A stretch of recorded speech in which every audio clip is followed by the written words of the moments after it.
we rock on the track.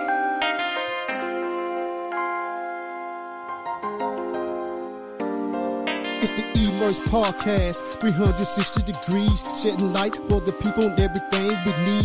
Society, politics, religion, and deed. Screaming power for the people, red, black, and the green. The yellows for the dreams of Dr. Martin Luther King. We've been often distracted. Here's a conscious platform, we come to retract it. Open up the minds of our folks. The world's in a rage, we ain't playing no more. We got the hottest DJ in the spot. He got him hollering, do we rock? Please don't stop. We do it with ease. Maserati in the studios. It's the Immerse Podcast, 360 degrees. Rock on the track.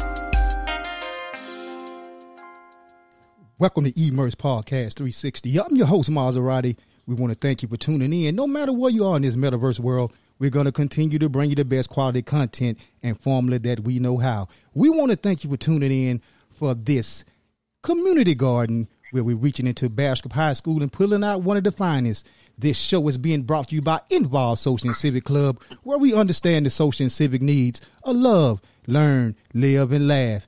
We want to thank you for all the likes, shares, and subscriptions on Facebook and Instagram and Twitter and YouTube thus far. We have a very special guest, one of Morehouse Parish and Louisiana's finest.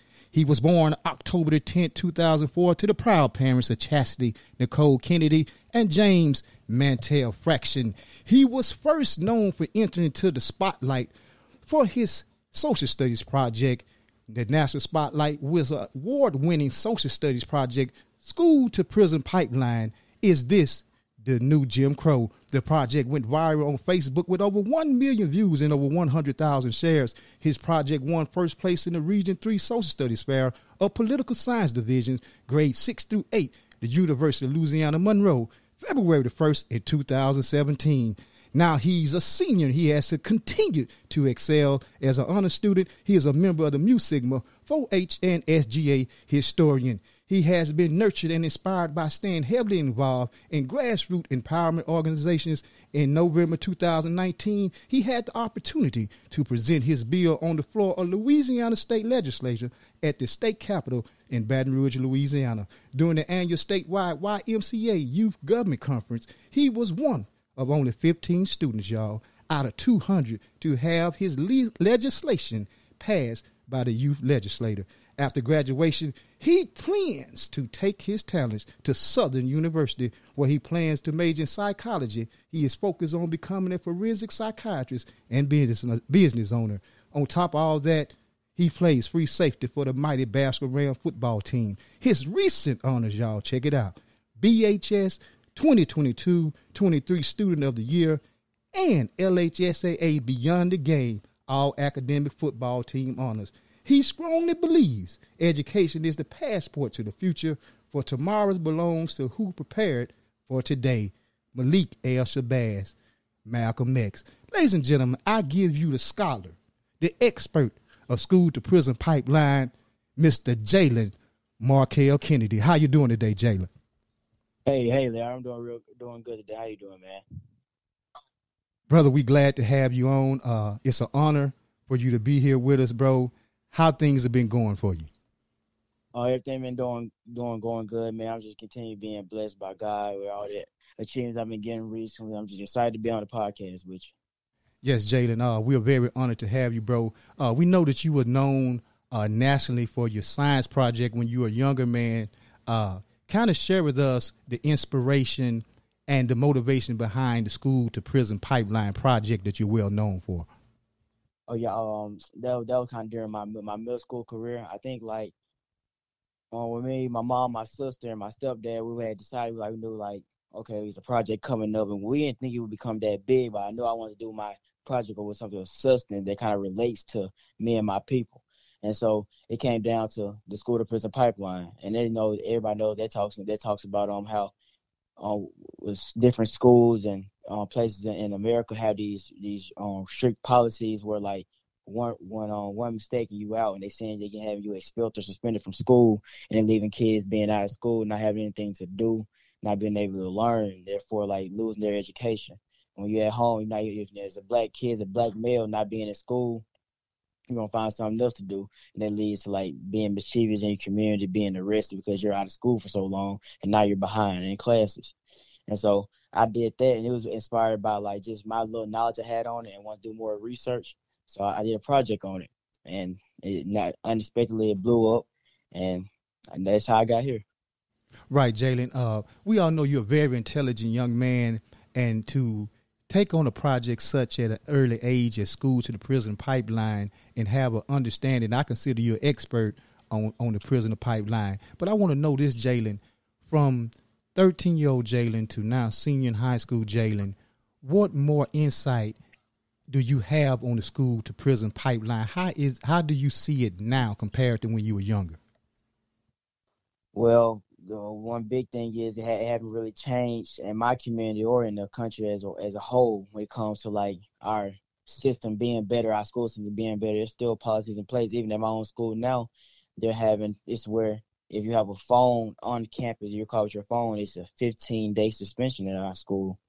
And just recently, I had a cousin of mine. We went to the school board to speak on it, and she said that though it was too strict, and it's like you're overdoing it.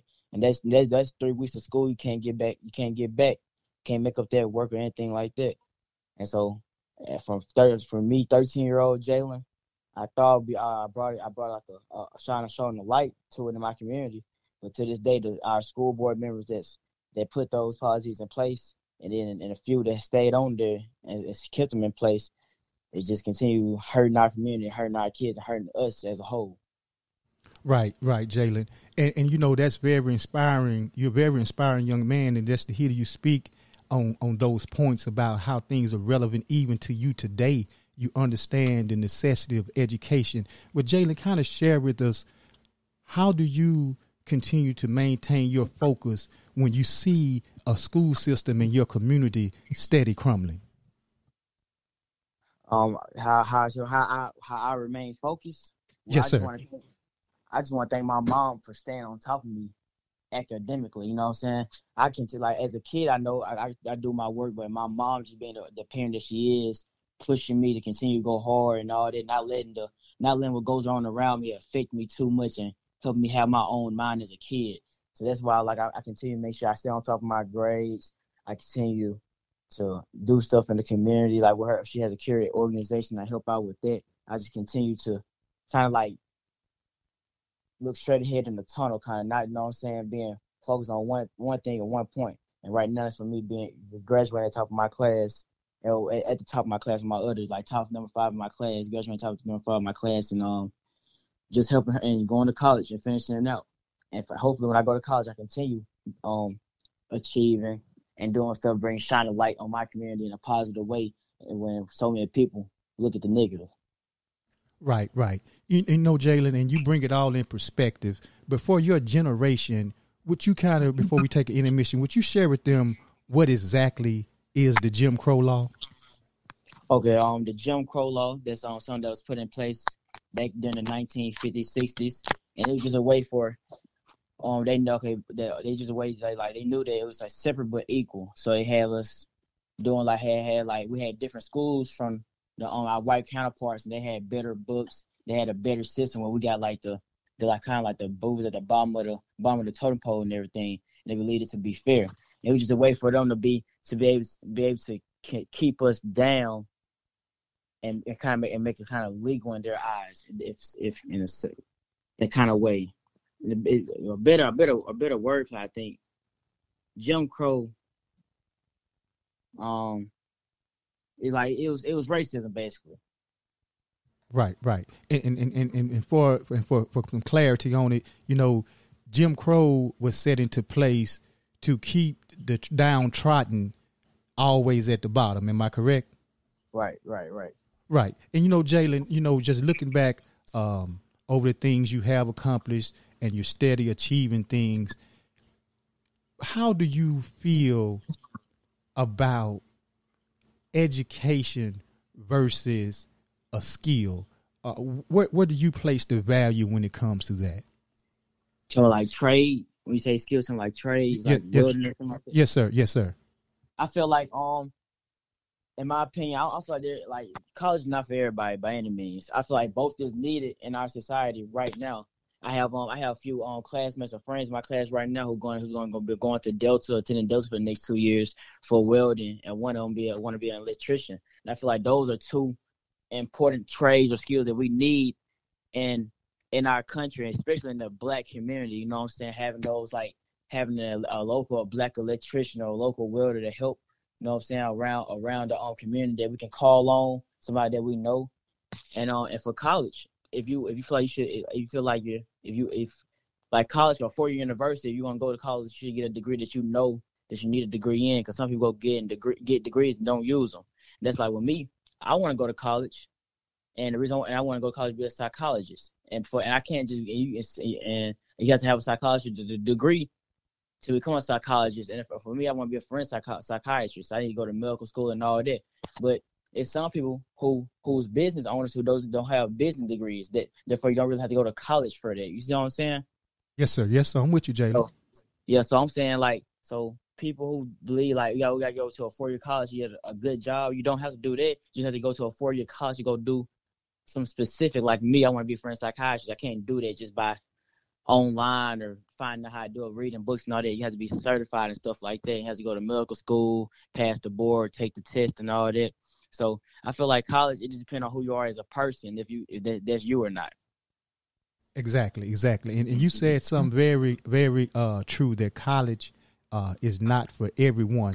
But Jalen, when we come back after this intermission, I want to get into the case that you had in your project about George Junior Steeney Jr. I want you to explain to your generation about the injustices that young man was prosecuted based upon doing your research on the project. When we come back, we're going to still be with LHSAA All Academic Football Team recipient in Bascom High School 2022-23 Student of the Year, Mr. Jalen Markel Kennedy, when we return after this intermission. Yeah, this is the real Ross, and I'm going to give a shout out to my nephew, T Dirty. Positive journey. Everybody stand up for positivity. All my big dogs want you stand up. All my street dudes want you stand up. Immerse 360 Podcast focuses on uplifting rural and urban areas and dire conditions with no solutions by shedding light on pioneers, athletes, and political figures who have made an impression on Northeast Louisiana and surrounding areas. Immerse understands the social and civic needs to love, learn, live, and laugh. So tap in every Sunday and Wednesday at 8 p.m. on all social networks and platforms. Always remember, Immerse 360. Welcome back. This portion of the show is being brought to you by Xavier the X-Man, Robinson, and Burchell Family Insurance Agency. We're still here with Mr. Jalen Kennedy, Bascom High 2022-23 Student of the Year and LHSAA All Academic Football Team recipient. Mr. Kennedy, when we left, I was asking you to share with your counterparts in your generation about the George Steeney Jr. case. What was actually he wrongly convicted for, and what was the outcome? Yes, George Steeney Jr. was a young Black kid back in the 1940s. I think he was convicted of murdering two little white girls in his neighborhood in his city, and he was the youngest to ever to be killed in modern times. And from the 1945, it happened in 1944, 1945. 70 years later, he was exonerated. So it ended up being found out that he really didn't do it.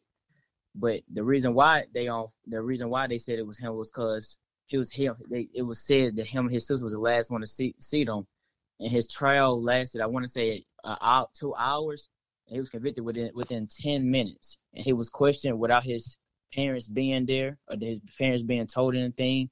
And they said we don't have it on record or anything. They said he confessed, and that he died and he was killed by electrocution in his state. Wow. And you know, Jalen, to know that you're a historian and you want to keep up with your culture and the things that transpire through time, you know, you look back on it being so young and you know about Jim Crow and the things now. In your life, Jalen, how do you feel about, let's just say, the Kyrie Irving thing, particular right now, with how they're trying to prosecute Kyrie for what he stands on? How do you feel that relevant to being to Jim Crow today? Oh yeah, I think I seen on the news that correct me if I'm wrong, that he shared something on social media. It was about it was a book or a movie. Yeah, he shared a post about a particular ethnic group. It was about saying the real Jews. Right. Yeah. I haven't really read up much on it, but from what I've seen and what I know, I feel like the way he's being like kind of like just crucified. I don't understand what's the reason behind it, considering he didn't really say anything on the point. He just shared something that shared a book on it, but it's kind of surprising how some of his so-called, like, I'm not gonna say friends, but his colleagues like Shaq and LeBron, all those higher people in the NBA are not like they're not defending him. You know what I'm saying?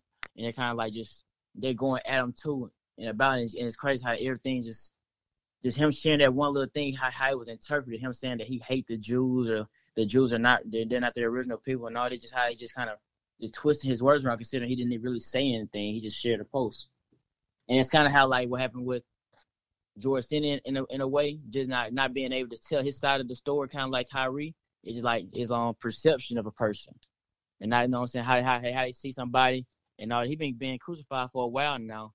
Even like the last during COVID, how he didn't want to get the vaccine, he was crucified, saying he was insensitive and didn't care about anyone's health and all that. Right, Jalen.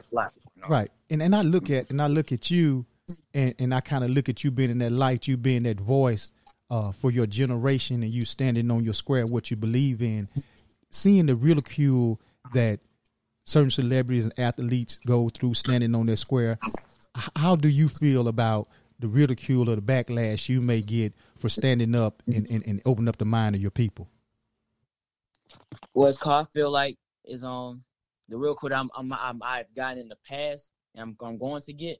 I feel like it's something that you just have to prepare for, and something that you just have to understand that's going to happen when you're trying to bring light to situations that the mass don't want you to bring light to. You know what I'm saying? They don't want us to uplift our people, to tell about our past, to bring in type of change to us. Okay, no, once we do, we're gonna be a force to be reckoning with.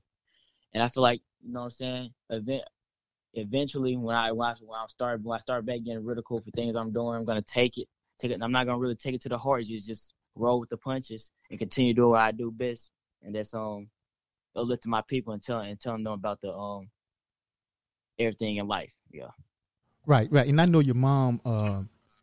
I know your father. I grew up with your father, and I know your mom and your father kept you structured and with your upbringing.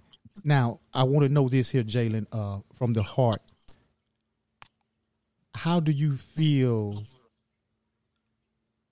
when it comes to race in your community?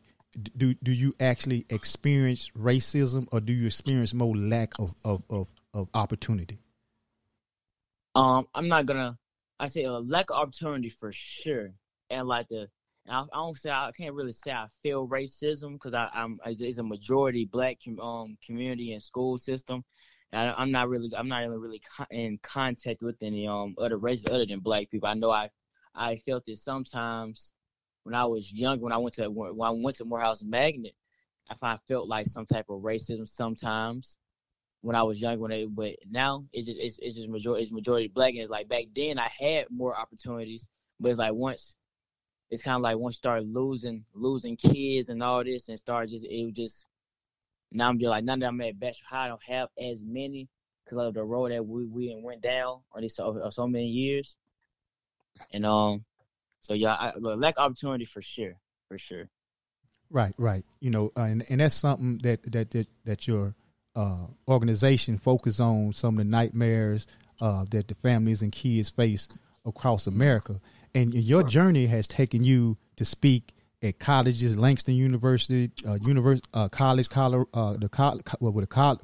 College, and several different universities at a young age. How was that experience, and how was the reception to you being such a young age speaking at a college? Well, it was huge. You know what I'm saying? Especially when I went, I was real nervous. And like, I feel like I do pretty good with speaking, but like being at that college, I wasn't speaking to children; it was straight like adults, and just like being able to tell them about like my project and how I feel, and like giving them statistics on the stuff at that point in time. It was like they accepted me real well, and even after I got done with my public speaking, after the way they came to talk to me, sometimes adults kind of how they talk to kids, kind of like dumb it down. They didn't dumb it down with me. They felt like I was one of their peers. It was like I really kind of miss it being in that environment. You know what I'm saying? Kind of like it's not even about just getting all their attention, but feeling like I'm being able to feel like you telling somebody, giving somebody information. They're taking it so well, and it feels like they really appreciate you. And it's just something I miss doing. Yeah. Right. And like you said, the gratitude of understanding that somebody really get it. And Jalen, you being at such a young age, starting out 12, 13 on this political and this battlefield for injustice of downtrodden people, you look at it, you done spoke, you done did marvelous things. But what I want to know about Jalen Kennedy, what is in the mind of Jalen, and what are some of the future plans beyond Southern University? They're just saying the political world, after you get all these degrees and things, which I know you're going to get all three. What are some of the things that Jalen Kennedy want to continue to pursue with his knowledge and information that he's gathered through the years? Most definitely. After I go and get all those degrees, I want to come back to my community in Bastrop and start like a little clinic, but for mental health. And it's like, and the reason why is because I feel like in the Black community, we really don't focus on like mental health. Is kind of get like, we see it as like some people say a white people thing, or like, oh, nothing wrong with it. It's like it's not real or something, but it's most definitely is real.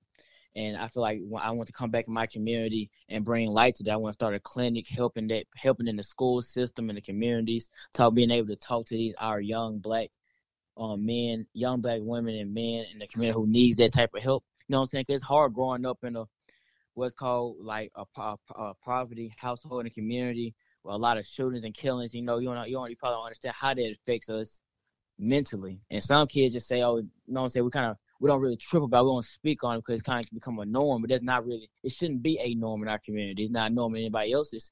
You know what I'm saying?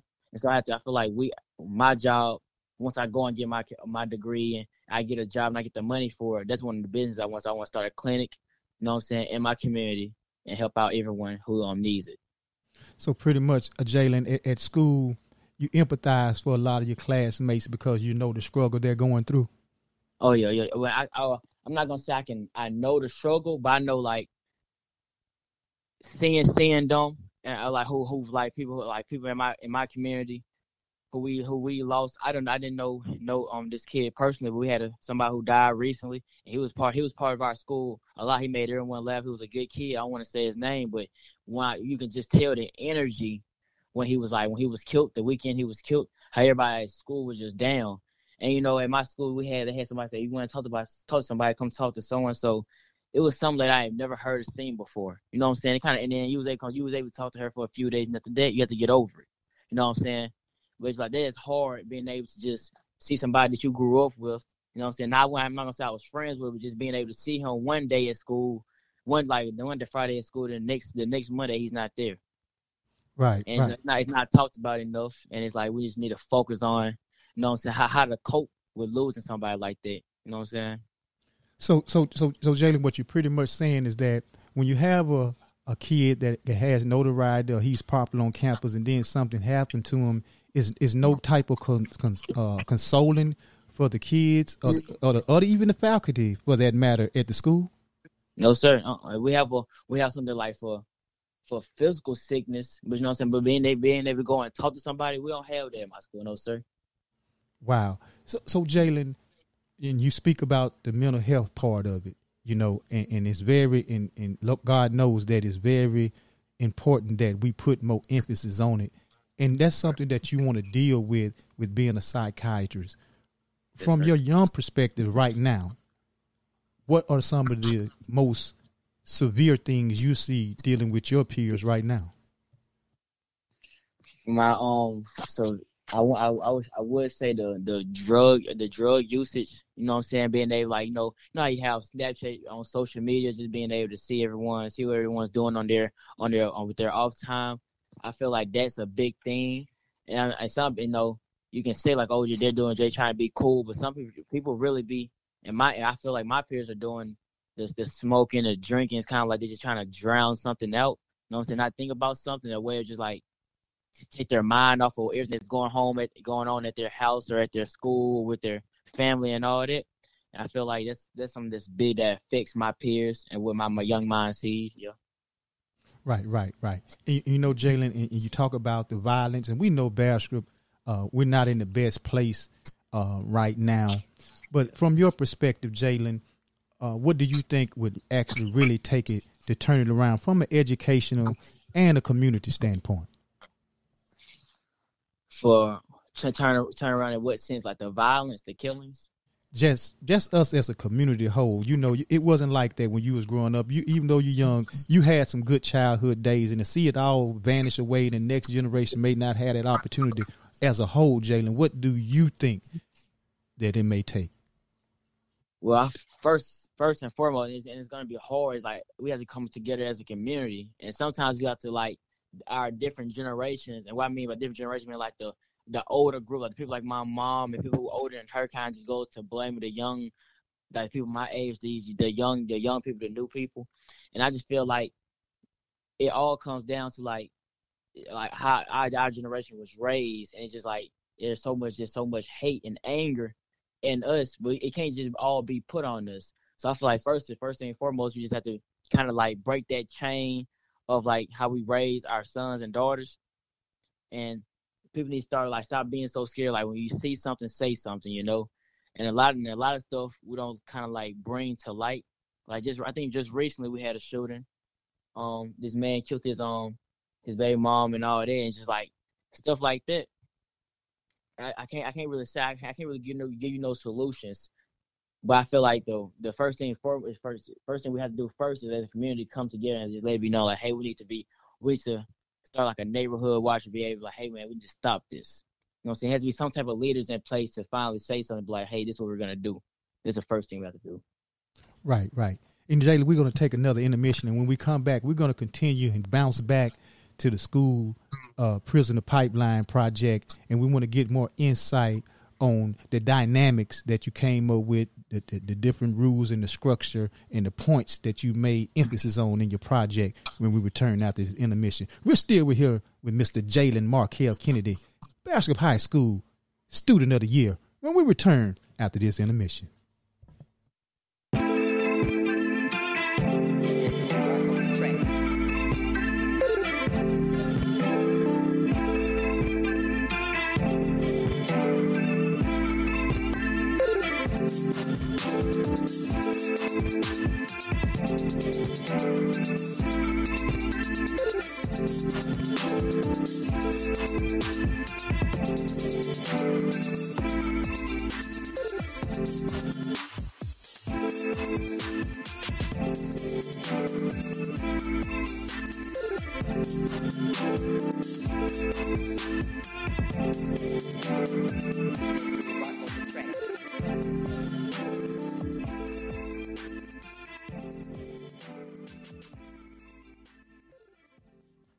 Welcome back. This portion of the show is being brought to you by Stepping Stones LLC of Jonesboro, Louisiana. We're still here with Student of the Year, Bastrop High School, and LHSAA Beyond the Game, all academic football team recipient, Mr. Jalen Markell Kennedy. Jalen, when we went to intermission, we were talking about things that you see at your school and the consolement that's lacking there. But Jalen, we want to bounce back into your project, School to Prison Pipeline. Give us some of the points and emphasis that you made during your project presentation that really hit home. Some of the stuff I said was like during the project where I was focusing on, like, on what's called how in certain schools the policies they have in place, and my whole thing was sometimes it's like bias some teachers and some faculty members have that they don't know their bias. Is like subconscious, and so it's like you can't really blame them. One of the things I feel like I want to say classes I wanted to be teachers, like cognitive dissonance and like not knowing your bias, and basically that would help for all teachers, black or white, they go through training, and finding out how to talk to certain different culture, there's certain kids, different races of kids, and how to go about and disciplining them, and then different things that could in different discipline action that should be took instead of being suspending kids for fighting for a month or 60 days. That's what we used to have in place. I think you get called fighting now. It's kind of like it got more lenient. It's like 3 or 5 days. 3 days the first time, 5 days. After so many fights, you get expelled. And I feel like that's better from what we had at first when I was first started my school at Prison Pipeline back when I was in middle school. It was like you got caught fighting. It was 60 days. You know what I'm saying? So that was my whole thing. My project was find a different way to keep from getting kids out of school for so long, but also discipline them to know, like, okay, don't do this no more. Like, still having consequences for your actions, you know? Right. That's a big part of my project. Right.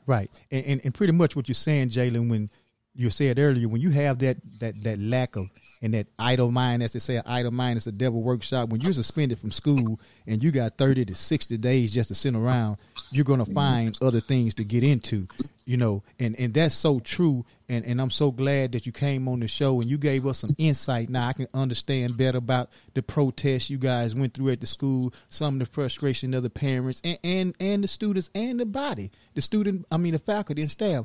But Jalen, you know, I want to know this, that being that I know you're in the process of taking your ACT and you take tests all the time. How do you feel about standardized testing? Oh man, I hate it. I hate it. And it's just like, it is not the material that's hard. I feel like, you know what I'm saying? If I was given more time to actually take the test, of course I'd be able to blast through it. But like the way everyone knows how to set up, you wake up 8 o'clock Saturday morning. You know what I'm saying? 8 o'clock on the dot, and you test for 4 hours straight. You get 2 breaks. The first you take 2 tests. Take 2 tests for 40. But then you have to take the first test like in 45 minutes. There's 70 questions. It's an English test, and after that it's 60 minutes for a 60 question test math. You know what I'm saying? It's mentally draining, and it's like you're sitting in uncomfortable desk seats, and you're testing for 4 hours straight over material that you have to regurgitate over the course of these 4 years, especially for math. You know what I'm saying? It's so many different types of like trigonometry, geometry, statistics. You know what I'm saying? It's like how can you know all those things? You know what I'm saying? And be able to test on it and only have 60 minutes to do it. And I feel like it was kind of made to hinder to go into that next level for everyone, making it harder. And I feel like they should really do away with it or modify the test and how we take it, giving us more time or shortening the test. I don't know. Well, Jalen, you know, and that's why we got you here, bro. You don't know, man. Your mom, your stepdad, the things and the knowledge that y'all brought to the community, bro. People were listening but afraid, and that's why I want to bring you on, because your voice is one of those beacon voices, bro. I see you being the president of the United States. You know, I spoke about that with your mom, and that's how much you're revered, Jalen, and that's why I brought you on, bro. I want you to give it to the people and your classmate and peers from the perspective and the mind of Jalen, because I'm just looking at the reviews and now in the comments. Jalen, you that guy, bro. So we listening to you, and that's why I want you to put it all on the line and share with the people about the things that Jalen Kennedy knows and sees that are incorrect. And that's the thing that we want to get from Jalen Kennedy. And being that you're such a high profile student, Jalen, how do you interact with your peers when they have problems? You know what I'm saying? I know this past, I can't really say you know what? I know last year, like last year and this year with the football team, I kind of feel like being able to talk, because like we have a young football team this year. Like it's like 4 seniors. I'm one of the 4 seniors on the team right now, and being able to talk to them about like how to stay out of trouble as and not only as a student athlete, you know, and just like, hey, thinking about like things with me, the stuff I would tell them is like, hey man, think about Friday's game. You know, you want to play in the game. You know what I'm saying?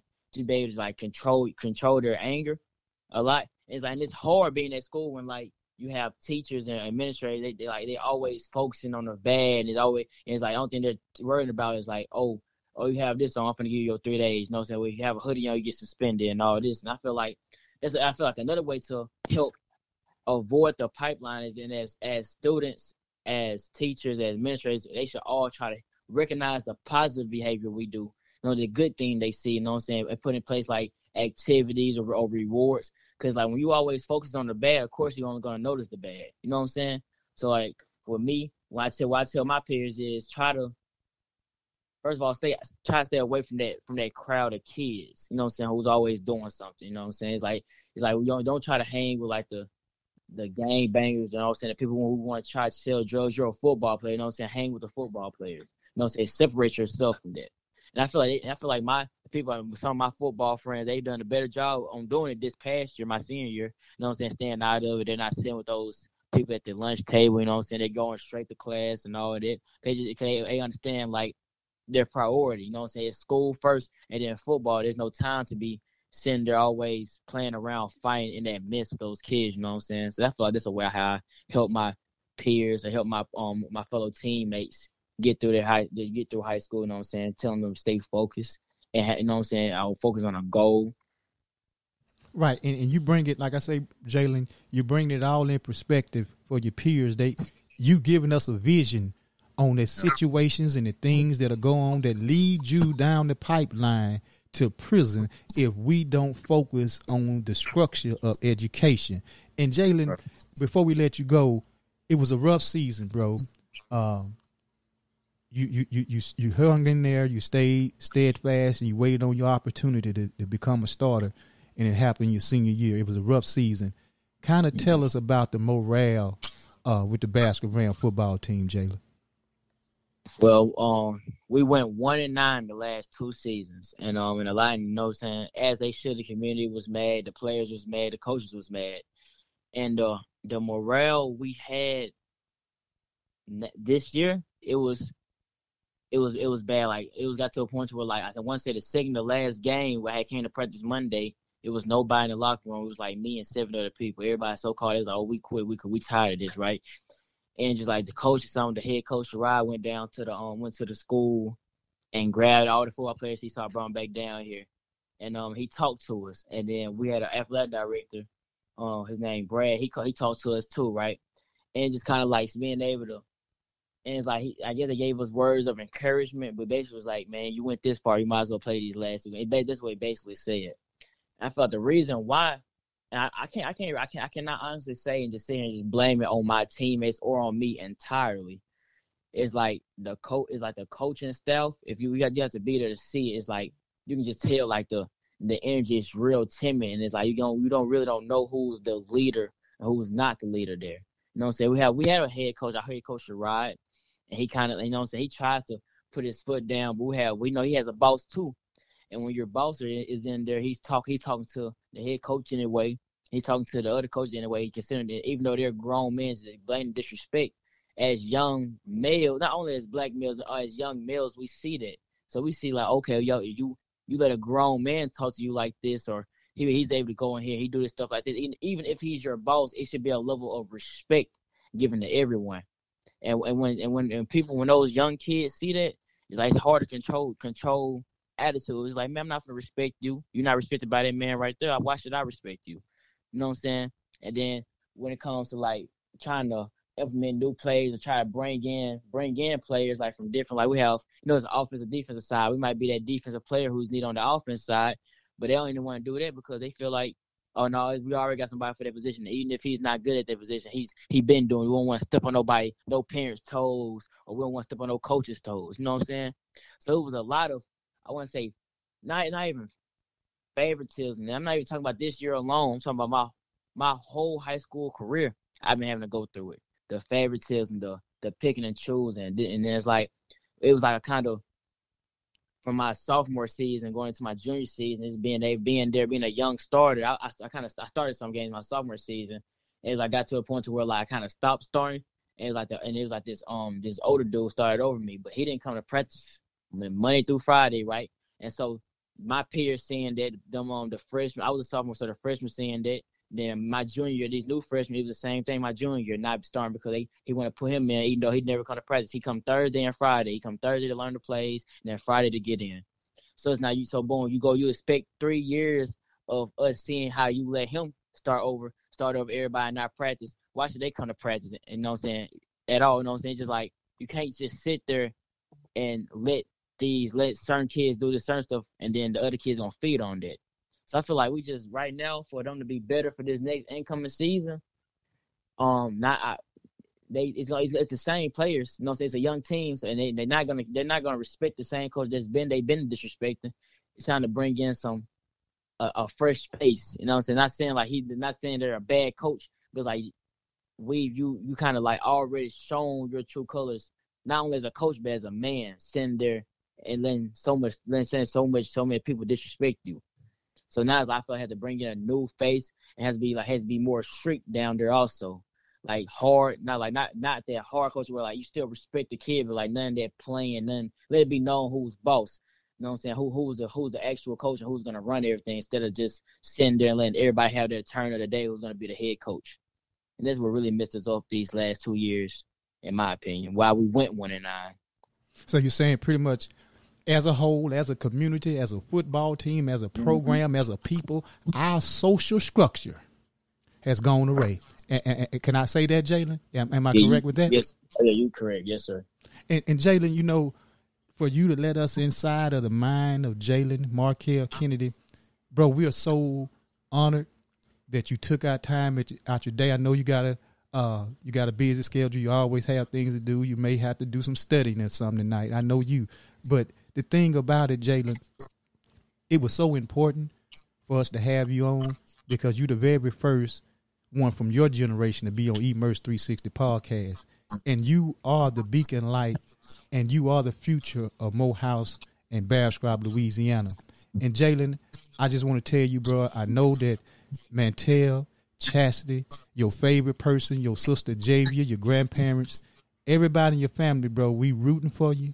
We stand behind you, and it's anything that Coach Odom and Immerse 360 podcast or I personally can do for you, bro. Don't hesitate. If there's anything you need for me to do, do not hesitate because you don't know, bro. We riding on your shoulders, Jalen. And before we let you go, bro, is there any last words from the heart of Jalen Markell Kennedy, the future president of the United States, that you want to give to your people in Morehouse Parish?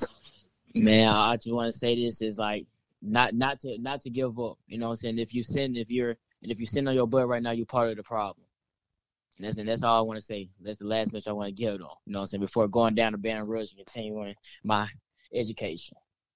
Wow. Hey, y'all heard it from the expert. School to Prison Pipeline, Bastrop High School, Student of the Year, LHSAA Beyond the Game, 2020-23 All Academic Football Team, Mr. Jalen Kennedy. We thank Jalen for joining us. This has been brought to you by Involved Social and Civic Club, where we understand the social and civic needs of love, learn, live, and laugh. Until next time, y'all stay involved. Y'all stay encouraged. And most of all, y'all stay immersed. We out of this thing.